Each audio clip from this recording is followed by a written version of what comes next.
Nouvelle semaine d'information sur Métropole. Bonsoir à toutes et à tous. Très heureuse de vous retrouver. Au sommaire de ce lundi, les discussions politiques se poursuivent ce lundi à Montana sous la médiation de la CARICOM avec la participation de tous les partis politiques. L'ancien Premier ministre Jean-Max Bellerive ainsi que les anciens sénateurs Lionel Kassi et Hervé Fourcan ont été sanctionnés par le département d'État américain pour corruption.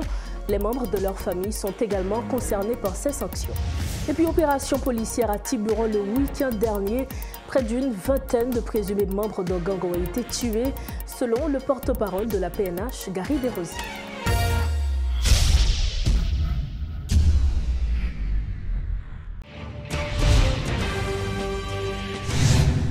Donc, chef, bonsoir. Bienvenue au développement de Métro News. Et comme annoncé en titre, les discussions politiques se poursuivent ce lundi avec la participation d'acteurs issus de divers horizons politiques et de membres de la société civile.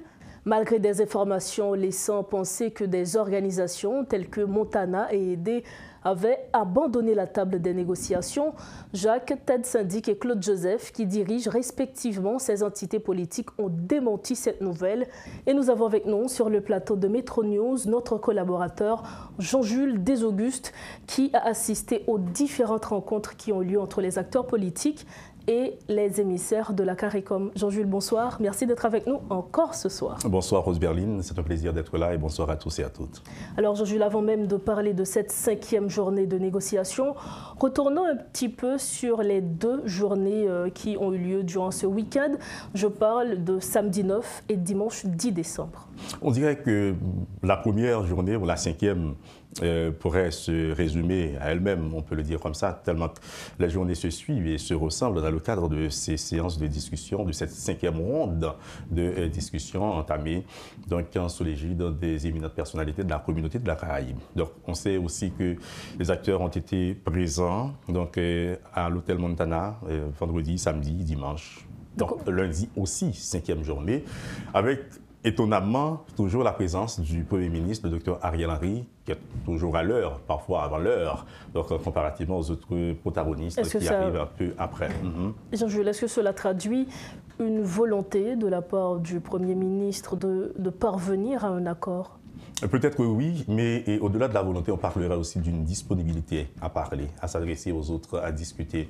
Et parce qu'au début des discussions, et notamment en Haïti, lors de la 3e ou de la 4e ronde, on exigeait la présence du Premier ministre. C'est comme si sa présence aiderait à faciliter les choses, mais aussi à débloquer la situation.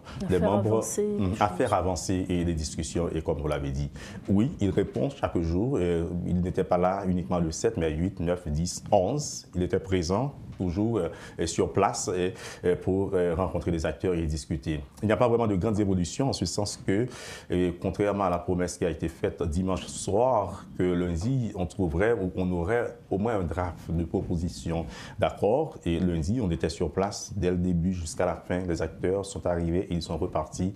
Pas de nouvelles dans le cadre de cette ronde de discussion.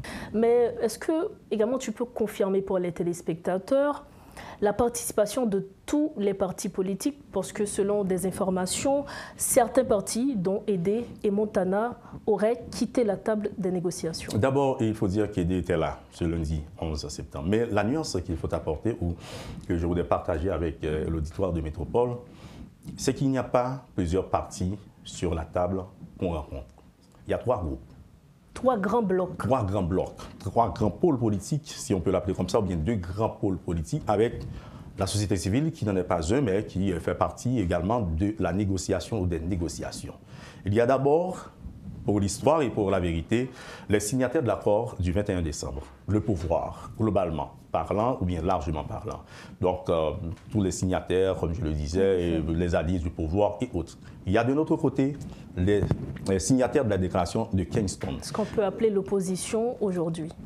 Absolument, parce que les émissaires de la CARICOM ne reconnaissent pas, si vous voulez, en miniature les partis, le front ceci, le front cela, etc. On reconnaît la déclaration de Kingston ou les signataires de la déclaration de Kingston. Pourquoi? Parce que, contrairement à ce que l'on croit ou à ce que l'on pense, on n'est pas dans une reprise de discussion. on est dans une suite ou dans une poursuite de discussions. Les discussions qui ont commencé à la CARICOM, à la Jamaïque, à Kingston notamment, en juin dernier. C'est-à-dire ce sont ces discussions qui se poursuivent jusqu'en Haïti parce que l'annonce a été faite et la promesse a été faite de continuer avec les discussions en Haïti puisqu'on n'a pas eu vraiment d'accord, on n'a pas eu, si vous voulez, un accord de sortie de crise lorsqu'on était à la Jamaïque et à Kingston notamment. C'est-à-dire, dans le cadre de cette mise en scène, de cette présentation, s'il y a un élément qui sort de l'un des blocs, de l'un des pôles, ce n'est pas le pôle qui s'en va, ce n'est pas le bloc qui s'en va pour ça. C'est un élément qui choisit de ne pas continuer, mais s'il y a une décision qui doit être prise, cette décision va être prise au nom de tous les membres du bloc ou de tous les membres de cet accord, de cette déclaration, parce que pour l'accord du 21 décembre, il y a beaucoup de partis, beaucoup d'organisations qui ont quitté le bateau, qui ont laissé la table. Quand j'ai parlé de la table, c'est-à-dire qui ont laissé l'accord, peut-être pour la déclaration de Kingston aussi, mais l'invitation qui est lancée, selon la CARICOM, selon les éminentes personnalités, elle est lancée aux membres signataires de la déclaration de Kingston. Et voilà, en gros, si on peut parler comme ça, oui, les blocs étaient là, les signataires de l'accord du 21 décembre étaient là, du Premier ministre au simple signataire qui ne possède pas le nom d'André Michel, de Marjorie Michel, du sénateur Sorel-Jacinthe, etc. Mais tout le monde était là, on peut dire, pour l'accord du 21 décembre. Et pour la déclaration de Kingston, on sait aussi que Famille Lavalas a signé, PHTK a signé, ED a signé, En Avant a signé. Bon, même si on n'a pas vu vraiment un représentant du parti unir, mais on sait qui sont présents. La déclaration de Kingston est présente à travers ses représentants invités par les éminentes personnalités de la communauté de la Caraïbe depuis le 7 où les séances ont commencé en apartheid avec les groupes et jusqu'à 11, lundi 11 ou jusqu'au 12, pourquoi pas, à partir de 10h où les acteurs des grands pôles politiques sont encore invités. Donc nous parlons aussi de la société civile. Donc si l'on veut bien résumer, dès qu'il y a la majorité, les discussions se poursuivront. Merci infiniment Jean-Jules Desauguste. Merci beaucoup Rose Berling, merci à tous et à toutes. D'accord. Voilà, c'était avec nous notre collaborateur Jean-Jules Desauguste autour de la 5e journée des négociations de la CARICOM avec les acteurs politiques haïtiens. Parallèlement, l'accord unitaire et allié propose un document de sortie de crise soumis à l'appréciation des acteurs politiques prévoyant un collège présidentiel de 5 membres et un nouveau Premier ministre. Pour en parler, Franz Exantus est sur le plateau de Metro News. Franz Exantus, bonsoir. Bonsoir Rose Berling, c'est un plaisir d'être avec vous ce soir à Metro News et je salue toute l'équipe de Métropole et également les téléspectateurs et téléspectatrices. Alors vous êtes ancien secrétaire d'État à la communication, également président de la commission communication et secrétaire rapporteur de l'accord unitaire d'Haïti allié. Vous suivez de très près les négociations politiques qui se font et notamment avec la CARICOM qui est dans le pays depuis le 6 décembre dernier, toujours pour tenter de parvenir à un accord politique. Comment est-ce que vous évaluez les négociations de la CARICOM? Merci pour la question. Alors, on a été très inquiets au niveau de l'accord unitaire d'Haïti et allié quand on a appris la nouvelle qu'on aura une délégation de la CARICOM à venir discuter avec les acteurs haïtiens. Et notre inquiétude se situe sur la base du fait que c'est un texte proposé par la CARICOM. C'est à partir de ce texte que les discussions vont dérouler. Nous, on se dit non, ce n'est pas possible. On serait d'avis que les acteurs haïtiens proposent un texte eux-mêmes. À partir de ce moment, la CARICOM ou les instances internationales pourraient jouer le rôle d'arbitre. Mais nous, au niveau de la communauté d'Haïti, on a dit, puisque c'est l'international qui propose un texte, déjà c'est une grande faille, donc ce sera très difficile pour les acteurs de s'entendre sur un texte proposé par l'international. Et effectivement, on a raison, on voit comment ça se passe. C'est difficile d'avoir une attente à partir de ce texte qui ne tient pas compte de la réalité haïtienne et qui ne cerne pas la crise dans sa, je dirais, complexité. Alors, les émissaires ont justifié plutôt ce texte, c'est en tenant compte de toutes les propositions qui ont été faites par les acteurs politiques. C'est en tenant compte des différentes réunions qu'ils ont eues avec les acteurs politiques. Alors, ils le disent, c'est vrai, mais dans la réalité, ça ne tient pas. Si je vais considérer l'une des différentes failles de ce texte, le texte prévoit un conseil de sécurité nationale avant même la formation d'un gouvernement. Or, c'est une disposition qui va totalement affaiblir l'État qui est déjà fragile, comme on le sait ici en Haïti. C'est pourquoi nous, au niveau de l'accord unitaire d'Haïti, on propose dans notre feuille de route qu'il y ait un Conseil de sécurité nationale, mais ça doit être une entité étatique. Ça doit être formé du Premier ministre, du directeur général de la police, des ministres de l'Intérieur, de la Justice, de la Communication, du secrétaire d'État à la sécurité publique, du commandant en chef de l'armée. Donc, ce sont ces personnalités qui doivent composer le Conseil national de sécurité pour poser les problèmes, donner les directives. Et ce conseil, on propose qu'il soit placé directement sous l'autorité du président du collège présidentiel. Alors justement, vous avez proposé un exécutif bicéphale et notamment la désignation d'un nouveau Premier ministre. Outre ces points, est-ce qu'il y a d'autres points qui font la différence avec cet accord, ce projet de cadre d'accord qui est proposé par les émissaires de la CARICOM? Tout à fait, la différence est fondamentale dans ce sens que on tient compte des réalités haïtiennes, de nos lois, parce que dans toute l'histoire d'Haïti, on a toujours eu un président de la République. Maintenant, avec l'expérience d'un Premier ministre, on est en train de faire cette expérience. C'est une véritable catastrophe pour le pays sur tous les plans. C'est pourquoi au niveau de l'accord unitaire d'Haïti et alliés, on propose un exécutif bicéphale avec un nouveau Premier ministre. L'exécutif serait composé d'un collège présidentiel au Palais national avec 5 représentants. Un représentant éventuellement de l'accord de Montana, de l'accord du 21 décembre, du collectif 30 janvier, du secteur économique et de la diaspora. Et un nouveau Premier ministre pour former un gouvernement de consensus où la majorité des secteurs vitaux de la nation seraient représentés. Et à partir de ce moment, on applique une feuille de route pour conduire le pays aux élections et sortir de cette transition qui n'en finit pas. Donc, voilà ce qu'on propose, nous, au niveau de l'accord unitaire d'Haïti. Donc, est-ce que ça veut dire qu'au niveau de l'accord unitaire d'Haïti, vous croyez que la solution aujourd'hui ne doit pas contenir le Premier ministre Ariel Henry? On ne l'a pas dit, mais à bien observer la situation du pays depuis 29 mois de gouvernance du PM Ariel Henry, c'est une véritable catastrophe. C'est une gouvernance, je dirais, antinationale. Regardez la situation sécuritaire, la situation sur le plan socio-économique, donc c'est extrêmement grave. Il n'y a pas un engagement du pays, des institutions nationales vers l'organisation des élections. Donc c'est pourquoi on dit, on propose que l'accord du 21 décembre soit représenté, mais pour le pays, on propose qu'on désigne un nouveau Premier ministre pour donner un nouveau souffle, un nouvel élan, pour donner une autre gouvernance à la tête de l'État. C'est ce qu'on propose. Donc si l'on comprend bien, le Premier ministre peut bien représenter l'accord du 21 décembre. Ça peut arriver si au cours des négociations, l'accord du 21 décembre désigne le Dr Ariel Henry pour se faire représenter au collège présidentiel. C'est un bon point à discuter dans les négociations. C'est pourquoi je vous dis tantôt, on va avoir une solution à la crise quand les acteurs haïtiens se seront entendus sur un texte et les acteurs de la communauté internationale viennent en soutien voir comment implémenter ce texte. Mais tant qu'on aura des émissaires, des missions internationales, on n'aura pas de solution. Et ça n'a jamais existé qu'une mission internationale ou qu'un pays étranger vienne résoudre des problèmes nationaux à l'intérieur d'un État. Cela n'a jamais existé et cela n'existera jamais. Car les États ne font que défendre leurs intérêts. Donc c'est à nous, Haïtiens, c'est à nous, acteurs, de nous entendre sur un texte, sur un plan pour dire voilà où l'on veut aller avec le pays. Et à ce moment-là, dans le cadre de la coopération internationale, on peut toujours définir comment on va coopérer, dans quel domaine et à partir de quand le faire. Donc c'est à nous, Haïtiens, de prendre notre responsabilité pour sortir le pays de cette crise. Mais Frantz Exantus, quelles sont aujourd'hui les possibilités pour que cette proposition que fait l'accord unitaire d'Haïti et alliés serve de sortie de crise réellement?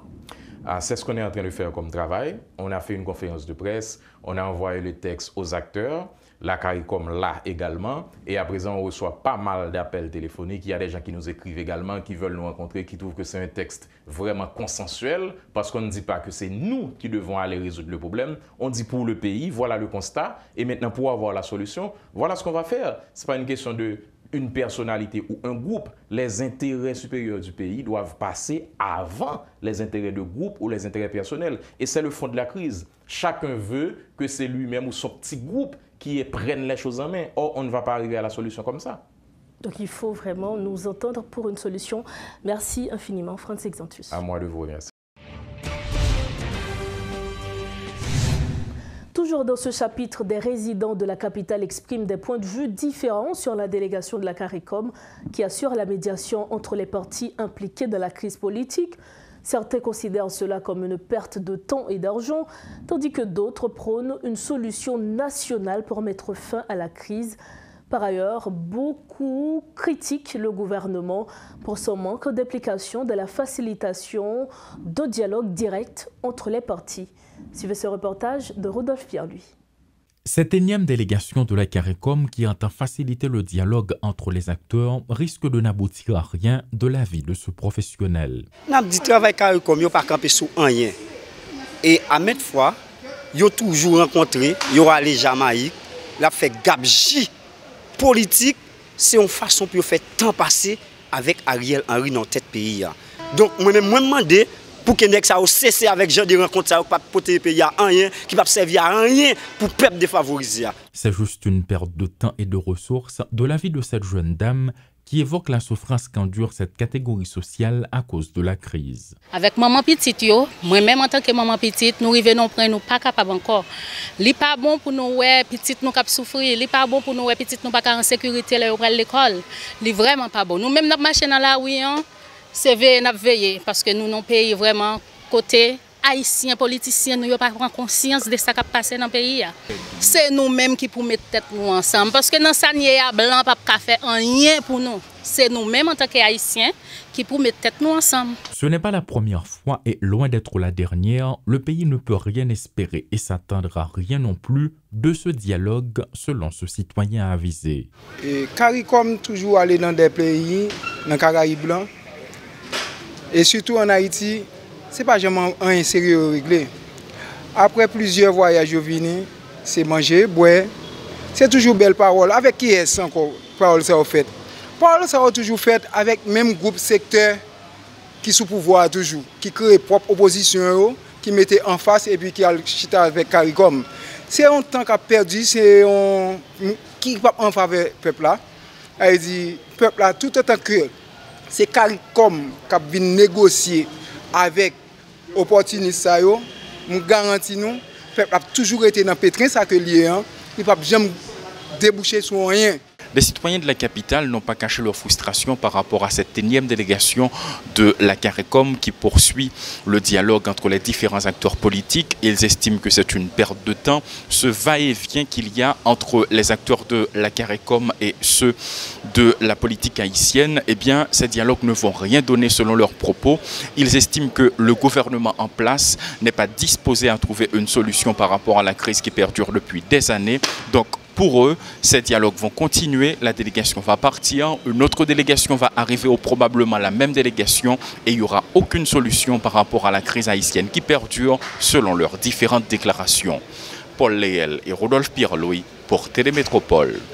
Dossier sanctions internationales, le département d'État américain a sanctionné ce 11 décembre l'ancien Premier ministre Jean-Max Bellerive ainsi que les anciens sénateurs Nenel Kassi et Hervé Forcan pour corruption. Les membres de leur famille, y compris conjoints et enfants, ont également été sanctionnés. Jean-Max Bellerive, Nenel Kassi et Hervé Forcan ont été désignés par les autorités américaines pour avoir abusé de leur position publique en participant à des activités de corruption nuisant à l'intégrité du gouvernement haïtien. Autre pot de l'actualité, près d'une vingtaine de présumés criminels ont été abattus à Tiburon, dans le sud du pays, au cours d'une opération policière le week-end dernier. Des images circulant sur Internet montrent des jeunes hommes et femmes ensanglantés, leurs corps perforés par des balles étendus sur le sol. Le porte-parole de la police nationale, Gary Desrosiers, a souligné que les forces de l'ordre n'avaient mis que quelques heures pour mener à bien cette opération. Les précisions du commissaire Gary Desrosiers. C'est une opération conjointe entre la police au niveau du département sud avec parquet de Tiburon, Galadonto et tribunal de paix et zone Sato. Côté que de la matinée très tôt, le 10 décembre, parce que les policiers ont été sortis au CAI depuis dans samedi pour qu'ils soient capables d'abord aller dans le fief, dans le réseau de Gangsar et qui impliquait dans plusieurs actes déjà, dont enlèvement, séquestration, assassinat, et viol, vol à main armée, incendie. Et ils étaient basés dans les hauteurs de Tiburon, dans une zone qui est laissée vraie, la TOT, qui est une section communale de Tiburon, côté côté que M. Sayo, son réseau qui gagnait une vingtaine de gangs là-dedans, et dans tête li, tu gagné un certain office qui gagnait Noto, qui est l'homme Rache. Et M. était remplacé, un gang qui est arrivé blessé mortellement à Port-au-Prince, qui s'est Bélande, côté que tu es tombé, j'en nous dis, hein. Et plusieurs, une trentaine de monde que M. Sayo déjà enlevé. Yo te gagné un mode opératoire, les yo enlevé mon Sayo, et yo m'a des rançons, et puis rançon pas arrivé joindre yo, yo coupé tête mon Sayo, yo on kill non poids balai, t'as parlé avec des responsables et yo même ouais tout des têtes et alors des têtes mortes côté ça. Dernière date, c'est un homme d'affaires qui retire la guerre, qui a été kidnappé, et famille, malgré qu'il a été fait rançon, mais il a été tué, monsieur, et jusqu'à présent, la famille n'a pas encore. Pour Pipiti, il y a 3 arrestations que la police a fait, il y a 3 otages qui sont libérés suite à l'opération conjointe là. Et gagné pour Pipiti, c'est bandit qui prend la fuite, mais la population est arrivée, lécher l'homme, Rachla qui c'est chef gang ça. Côté que il était blessé lors de l'opération avec échange d'ici avec la police et gagné plusieurs présumés bandits qui arrivaient blessés mortellement. Je suis pas allé en genre, mais c'est plusieurs. Gagné plusieurs armes qui saisies, dont des fusils d'assaut, Uzi, pistolets, revolvers et puis des armes factices avec des armes artisanales. Ils sont gagné plusieurs années dans un an. Côté que ils descendent, il y a pour les jeunes filles. Yo violé et avec l'autre pour encore qui kidnappé. C'est une opération qui demandait vraiment plusieurs heures parce que les gens piloté armé. Et qui ça fait opération ça révélé facile comme ça pour la police dans zone ça, mais dans la région métropolitaine non, pas gain des opérations pareilles. Bon, chaque zone selon les gens géographiquement décommandé plus stratégie, les capables de demander plus matériel pour engager. Moi, je comprends une question là, mais tout faut tout à travers la question ça, faut que nous tout dit tout que il y a un peu d'effort qui fait au niveau de la police et nous gagnons même des policiers même qui décollent, non éclater ou bien prendre disposition pour éclater le réseau des gangs. Nous pas tourner dans le passé, mais nous connaissons effectivement dans une zone que déjà la police mène des opérations. C'est vrai que à toute population n'est pas comblée, nous comprenons ça. Mais nous, encore une fois, déterminés, nous pas arrêter bras croisés, mais nous toujours d'abord fait des interventions dans des zones sérieuses. Mais nous connaissons que c'est au fur et à mesure pour que nous soyons capables d'avancer plus. Et ça nous croit que la victoire, c'est pour la population et c'est pour la police nationale la pied tôt ou tard. Commissaire Desrosiers, il y a des images qui ont circulé dans l'image ça. Nous avons quelques jeunes femmes aussi. Est-ce que c'est des femmes qui font partie de gang non ou bien est-ce que pas de risque pour des dommages collatéraux dans ce qui s'est passé hier matin? Très bonne question. Et moi, j'ai parlé avec les responsables. Il est important pour noter tout que gang ça là, il y a des femmes là-dedans. Une vingtaine qui ont des garçons et filles là-dedans. Commissaire, ça a fait pour Mariani? Moi, j'ai en contact avec le chef de opération qui est sur le terrain. Il est toujours au combat. On connaît que c'est des opérations qui sont très délicates. Et là, on a des zones qui gagnent là-dedans un peu de monde, un peu de caille qui entoure les et une population dans là-dedans. On est d'accord que c'est des opérations qui demandent plus d'intelligence comparativement à l'intervention que la police fait au niveau du bureau, au côté que les côtés dans les hauteurs. Et selon tout ça, on est, c'est pas un côté vraiment qui gagne de plusieurs cas, bien on en termes de quantité de population qui a fonctionné là-dedans. Et tout ça, il faut la police tenir compte de eux pour que l'intervention soit capable de plus technique et plus professionnelle. Et au niveau Mariani, nous au combat. Et déjà, tu as gagné, dernier jour se passé, on est arrivé, saisi 2 fusils et tu as gagné 2 présumés bandits qui étaient blessés mortellement. Autre information, l'unité de lutte contre la corruption a présenté un guide pratique intitulé « Prévenir la corruption dans le secteur privé ». Cette initiative a eu lieu lors d'un événement réunissant des personnalités importantes en même temps que la célébration du 20e anniversaire de la Convention des Nations Unies contre la corruption. Le directeur général de l'ULCC, Hans-Jacques-Louis Dwight-Joseph, a également fait le point sur les actions de l'institution visant à réduire le gaspillage des ressources de l'État. Ses propos. C'est dans cette nouvelle construction qu'émergea, entre autres, l'unité de lutte contre la corruption avec pour mission sacro-sainte de protéger les biens publics et collectifs. L'immensité et l'ampleur de cette responsabilité sont telles que le législateur a estimé opportun de conférer des habilitations et des pouvoirs exceptionnels aux agents assermentés de l'UNCC. Ces agents, dans la conduite des enquêtes de corruption, munis de mandat du directeur général, agissent à titre d'officiers de police judiciaire. Ils peuvent, selon l'article 11 du décret du 8 septembre 2004, constater les infractions de corruption, en rassembler les preuves, en rechercher les auteurs et les déférer à la justice. Pour ce faire, ils sont aussi en mesure de requérir directement le concours de la force publique. Ils peuvent aussi utiliser toutes les techniques modernes et tout procédé qu'ils estiment utile à la constatation d'infractions de corruption. Au fil du temps, 19 ans plus tard, cette institution opérant comme le gendarme anticorruption de l'État a fait du chemin. Elle se décide enfin sur ce leadership à user avec la force de la loi de toutes ces possibilités juridiques dans l'objectif d'assainir l'administration et la vie publique en général. J'estime donc, au nom de la mission que je porte pour l'État, et en vertu des lignes très claires tracées par le gouvernement de la République, dont j'exécute la politique publique anticorruption, qu'il est temps de mettre un frein au gaspillage, au détournement et au pillage des biens publics collectifs. Ceux et celles qui torpillent les maigres ressources de l'État sont des traîtres à la nation, des déviants et à l'encontre desquels l'UNCC se propose et décide de sévir avec la rigueur de la loi. Pourquoi? Les enquêtes d'envergure ont été multipliées et transmises aux autorités de poursuite, notamment les 11 dernières présentées et acheminées le 15 novembre de cette année, qui mettent à 42 le nombre de rapports d'investigation soumis à la justice durant mes 3 ans à la tête de l'institution.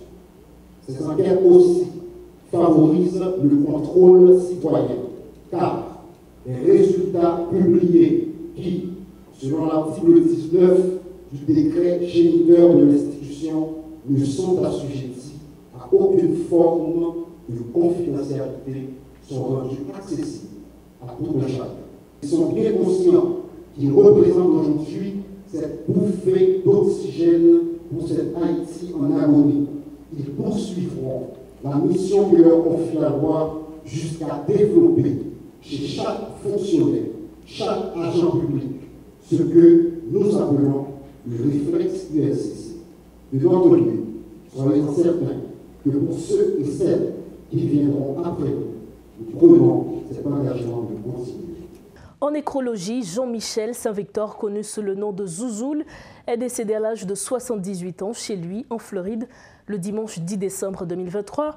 Zouzoul, célèbre pour sa contribution au groupe Skacha No.1, a marqué plusieurs générations de fans de musique compas. Le ministère de la Culture exprime sa tristesse pour la perte de cet immense artiste et adresse ses condoléances à la famille, aux amis, aux proches et aux fans de Zouzoul, ainsi qu'aux membres des groupes musicaux et à tous les acteurs de la scène musicale haïtienne. Nous sommes au terme de ce journal, mais avant de partir, voici le rappel des titres à la une de ce lundi. Les discussions politiques se poursuivent à Montana sur la médiation de la CARICOM avec la participation de tous les partis politiques. L'ancien Premier ministre Jean-Max Bellerive ainsi que les anciens sénateurs Nenel Kassi et Harvey Fourcan ont été sanctionnés par le département d'État américain pour corruption. Les membres de leur famille sont également concernés par ces sanctions. Et puis opération policière à Tiburon le week-end dernier. Près d'une vingtaine de présumés membres d'un gang ont été tués, selon le porte-parole de la PNH, Gary Desrosiers. C'est la fin de Métro News. Merci de votre attention. Prochain rendez-vous demain mardi. Restez sur Métropole. Bonsoir.